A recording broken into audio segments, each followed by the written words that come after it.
20 जुलै 2026 रात्री अंदाजे 1 ते 1:30 वाजण्याच्या दरम्यान मला डॉक्टर बच्चू सिंग गुरुमुख सिंग ताक यांना नागरिक आणि पोलिसांचा फोन आला.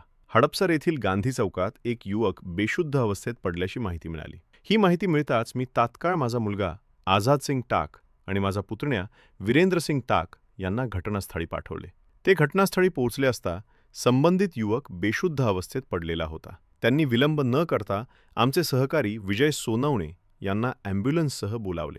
त्यानंतर त्या युवकाला काळजीपूर्वक ॲम्ब्युलन्समध्ये ठेवून तातडीने जवळच्या रुग्णालयात उपचारासाठी पाठवून दिले. आमचे हे सर्व कार्य समाजसेवेच्या भावनेतून पूर्णपणे निस्वार्थ आणि विनामूल्य केले जाते. या सेवेसाठी आम्ही कोणाकडूनही कोणतेही मानधन किंवा आर्थिक मोबदला स्वीकारत नाही.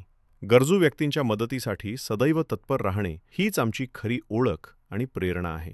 मानवता हाच आमचा धर्म आणि सेवा हाच आमचा संकल्प.